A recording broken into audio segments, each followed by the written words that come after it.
Hello again, my beautiful friends. So I am in the car, as you can see. I just drove an hour to get to an appointment. And I arrive at the appointment and go into the desk and check in. Even though I've checked in on the reminder that came to my text message on my phone, I've arrived on time. And when I get here, they tell me that someone had a situation and this had to be moved and arranged and whatever, and I'm gonna have to be rescheduled until next week. I drove for an hour to get here in the middle of my workday for an appointment that was pre-scheduled.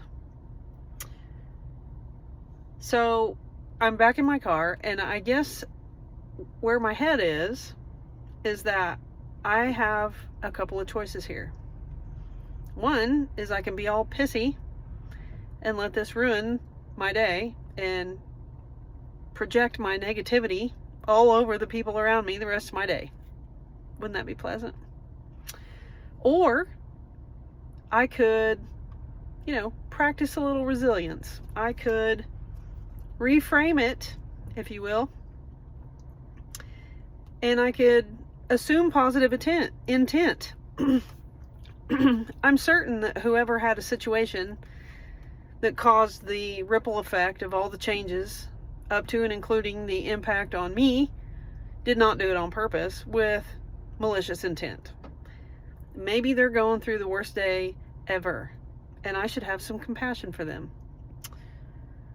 Maybe it's just the way the cookie crumbled, right? So we'll just reframe it and move on with a smile and still have a great day. I don't know why, but when I got back to the car, it made me think about, I think twice this week, I've read the story of Michelangelo carving the statue of David. It was like a, multi-ton block of marble. They hired a sculptor to come and make this statue, and he abandoned it and said that it was, damaged and couldn't be done. So they hired another sculptor. He tried, also abandoned it, said it was beyond repair. You couldn't use that block of marble. It was just, trashed out, too weathered, too cracked, too this, too that. So 2 sculptors had abandoned it. It sat there for 25 years. Until Michelangelo showed up and he carved on it and came out with the statue of David, which is still to this day marveled at as one of the greatest sculpted works that you can see. And he said, when he looked at that block of marble, that he saw an angel inside, and he carved until he set the angel free. I think that's pretty awesome.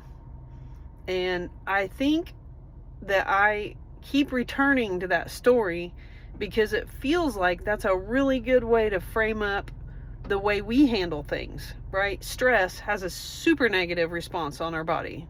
Your cardiovascular system, your cortisol levels. I could make a list 12 bullet points long, right? It's just not a positive thing if you stay stuck in it. We were given this amazing response because we need it to survive. As an animal in the wild, if you're under attack, you have a stress response, and it shuts off all that periphery type things that your body's doing and focuses in on what you need to survive, right? Your respiratory rate increases, your heart rate increases, your blood is pulled from your extremities to the core organs to make sure that you have all the things that you need to survive this, whatever the stressor is. Awesome, amazing adaptation. But the goal is you survive the thing and then you go back to normal. That's the part a lot of us miss. We stay in this stressor state, in this fight or flight response, in our, sympathetic nervous system. Everybody's talking about how you need to, be able to regulate your nervous system. Well, this is what they're talking about. Stress. It's all it is stress. Can you flip out of stress? And it seems to me that we all look at stress, maybe I should speak for myself. A lot of people look at stress like it's a thing that happens to you, right? This happened with this appointment and it caused me to be stressed. No, it didn't cause anything. I choose the response, right? I can be stressed. It can be stressful. I wasn't particularly pleased about the way it all turned out, but I choose the response. And so, okay, yeah, not what I wanted. Is what it is. Should I stay triggered the rest of the day? No, I shouldn't. That's not the best choice for my health or anybody around me for that matter. So, stress is not something that happens to us. It is our response to what happens to us. So, I guess my message today is think about your response. Think about your response to all the things. Find a way to not stay in that stress response for an extended period of time. Find a time to take a break. Breathe. Do some stretching. Do some yoga. Take a walk. Pet your dog.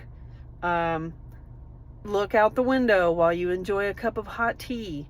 Whatever it is, if it brings you back down to, baseline, then it's a win.